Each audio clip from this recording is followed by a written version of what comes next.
चूड़ी लहठी बाली पर मनौलो से ना माने। चूड़ी लहठी बाली पर मनौलो से ना माने।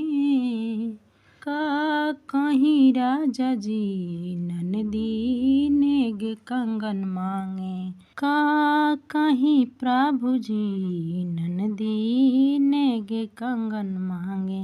बरुआ के दादी कह से लीला बॉबी झूमे का। बरुआ के मम्मी कहस नाही बाटे झूमे का। परिछे के बाल परिया तो लहंगवे पर मानी। परिछे के बाल परिया तो लहंगवे पर मानी। का कहीं राजा जी ननदी नेग कंगन मांगे। का कहीं राजा जी ननदी नेग कंगन मांगे। चूड़ी लहठी बाली पर मनौलो से ना माने। चूड़ी लहठी बाली पर मनौलो से ना माने। का कहीं राजा जी ननदी नेग कंगन मांगे। का कहीं राजा जी ननदी नेग कंगन मांगे। सोना और चांदी के दाम भइल महंगा। सोना और चांदी के दाम भइल महंगा।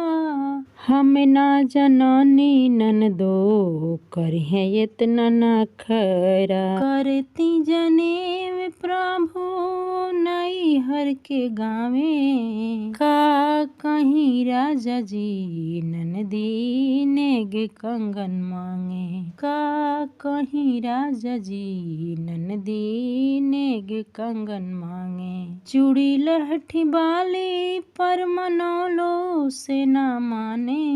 का कहीं राजा जी ननदी नेग कंगन मांगे। बरुआ के चाचा कह से लेला बहिन नथिया। बरुआ के पापा कह से लेला बहिन टिकावा।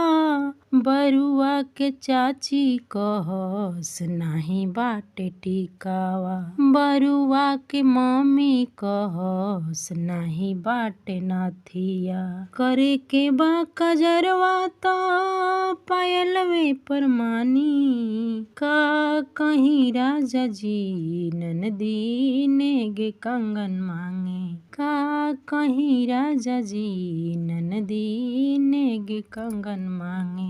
चूड़ी लहठी बाली पर मनौलो से ना माने। चूड़ी लहठी बाली पर मनौलो से ना माने। का कहीं राजा जी ननदी नेग कंगन मांगे।